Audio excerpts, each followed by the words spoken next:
کچھ دیر پہلے کی ہوئی کانفرنس میں علیم خان کا کیا کہنا تھا، آپ کو دکھاتے ہیں۔ بسم اللہ الرحمن الرحیم۔ میں سارے میڈیا کے دوستوں کا شکریہ ادا کرتا ہوں جو آج آپ قلیل وقت میں یہاں پہ سب تشریف لائے ہیں۔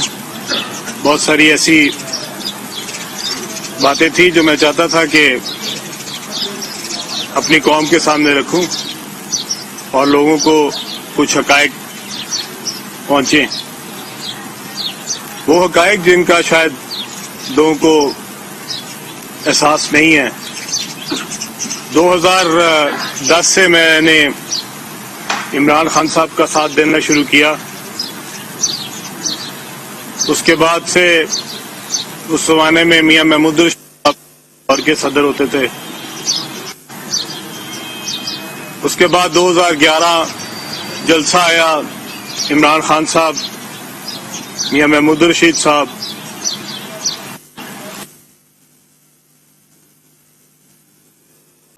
آپ نے آرگنائز کرنا ہے۔ یہ 2011 30 اکتوبر کے جلسے کی بات کر رہا ہوں۔ اس کے بعد سے لے کے 2018 تک شاید ہی کوئی ایسا ایونٹ، کوئی جلسہ، کوئی جلوس، کوئی ریلی، کوئی احتجاج ہو جس کی ایڈمنسٹریٹو ذمہ داری میری نہ ہو اور میری ٹیم کی نہ ہو۔ تمام ایونٹس میں کوشش کی کہ کبھی تحریک انصاف کے اوپر کوئی بوجھ نہ پڑے اور اپنے وسائل سے اپنے دوستوں کے ساتھ مل کے ان کو اٹھایا۔ جہانگیر خان ترین نے اس میں ہماری بہت مدد کی، میرے ذاتی دوستوں نے بہت مدد کی۔ میاں خالد محمود صاحب بیٹھے ہیں۔ جب ڈاکٹر یاسمین راشد صاحبہ کا الیکشن آیا تو اس میں ہم نے جب فنڈ ریزنگ کی، جہانگیر خان ترین نے، میں نے، میاں خالد محمود صاحب نے بھی اس میں اپنا حصہ ڈالا۔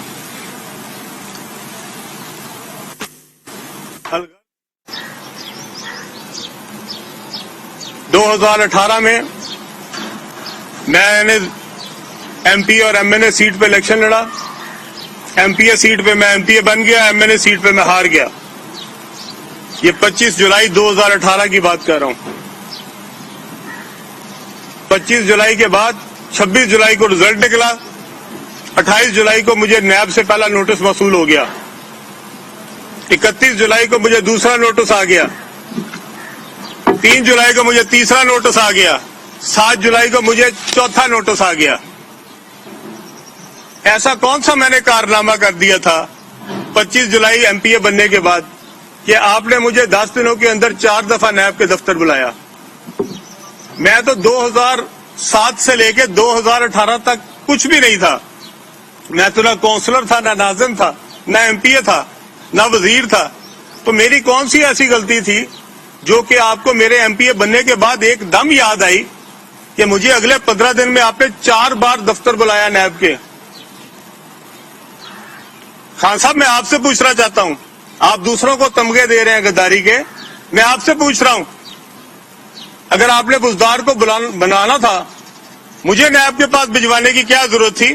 آپ مجھے اپنے پاس بلاتے اور کہتے علیم خان میں آپ کو نہیں لگانا چاہتا۔ اور یہ جتنے طریقے انصاف کے کارکنان ہیں، ذرا مجھے اس کا جواب دیں، مجھے 4 بار نیب میں کیوں بلایا گیا جبکہ میں نے 26 جولائی سے پہلے تو کبھی نیب کا دفتر بھی نہیں دیکھا تھا؟ مجھے کبھی کوئی آج تک نوٹس ہی نہیں آیا تھا، مجھے کوئی لیٹر بھی نہیں آیا تھا۔ اور پھر جب میں آخری بار ڈی جی کے کمرے میں بیٹھا تھا تو وہاں پہ ساتھ ٹی وی لگا تھا، ڈی جی صاحب سامنے بیٹھے تھے، میں ادھر بیٹھا تھا اور ادھر ایک ٹی وی لگا تھا دیوار پہ اور اس کے اوپر آ رہا تھا عثمان بزدار کو وزیر اعلیٰ نامزد کر دیا گیا۔ یہ 4تھی دفعہ جب میں نیب کے دفتر گیا تب کی بات بتا رہا ہوں۔ تو میں نے ڈی جی صاحب جو سامنے بیٹھے تھے، میں نے ان کو کہا کہ جناب والا اب تو میری جان چھوڑ دیں، اب تو جس نے سی ایم بننا تھا بن گیا ہے۔ یہ حقائق عوام سنیں۔ یہ جو لبادے اڑے ہوئے ہیں سچائی کے نئے پاکستان بنانے کے، میں سارے کھولوں گا، سب بتاؤں گا اصل کیا ہے۔ 4 बार मुझे दफ्तर बुलाया जाता है और आखिरी बार दफ्तर में जब वो पढ़ता है तो डीजी साहब भी हंसने लगे आगे से। तो मैंने उनको कहा आप मुझे जाने दें, अब ना आपको मुझे बुलाने की जरूरत है ना मुझे आने की जरूरत है। उसके बाद 6 महीने मुझे कोई लेटर नहीं आया, दोबारा कोई पेशी नहीं हुई। 6 महीने बाद फिर उस्मान बुजदार साहब के लिए आ गया कि उनको तब्दील किया जा रहा है। जैसे ही टीवी पे खबर टिकर चलता था मुझे नोटिस आ गया, मुझे फिर बुला लिया गया। मैं नैब के दफ्तर पहुंचा फरवरी में, उन्होंने मुझे वहीं बिठा लिया। 100 दिन उसके बाद मैं जेल में रहा। मैं इमरान खान साहब से पूछना चाहता हूं, खान साहब वो करप्शन जो मैंने 6 महीने में की थी वो आप कौम के सामने लेके आए, जिसकी बुनियाद पे मुझे जेल में डाला गया। अगर मेरे खिलाफ इतने सबूत थे तो आज तक रेफरेंस क्यों नहीं बना? क्यों मैं इन्वेस्टिगेशन में जेल के अंदर चला गया और 100 दिन जेल में बाहर निकला, तब भी आज तक इन्वेस्टिगेशन की इन्वेस्टिगेशन है? तो क्यों रेफरेंस नहीं बना मेरे खिलाफ? क्या सबूत है आपके पास? लाएं कौम के सामने, दिखाएं कौम को कि ये अलीम खान की बेईमानियां थी, ये करप्शन थी, ये वजीर बना उसने ये मरात ली हैं, ये पैसे खाए हैं, ये रिश्वतें खाई हैं। लाएं कौम के सामने। खान साहब अगर आप सच्चे हैं आए मेरे सामने, बैठे मेरे साथ, करें कौम का मुकाबला। मैं भी आपके साथ बैठता हूं और मैं आपको वादा करता हूं कौम के सामने, अगर मैं झूठा हुआ मैं कौम के सामने जाके अपने आप को गोली मारूंगा। नहीं तो इमरान खान हिम्मत करे, इमरान खान बाहर निकलो, आओ मेरे सामने, करो मेरे सामने मुकाबला।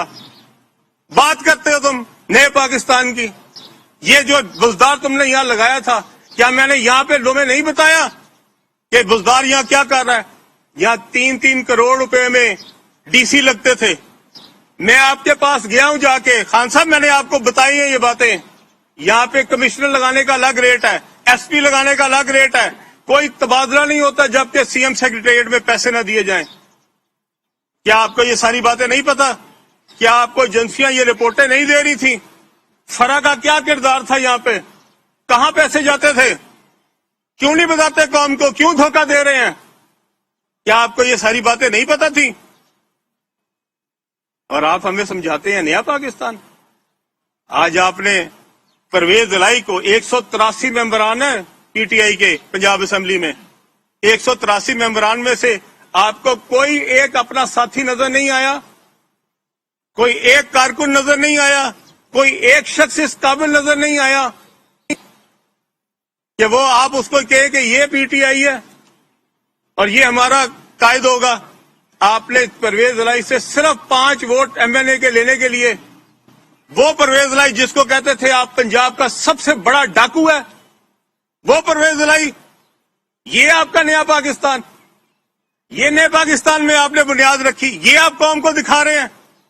सबसे बड़ा डाकू किसने कहा है?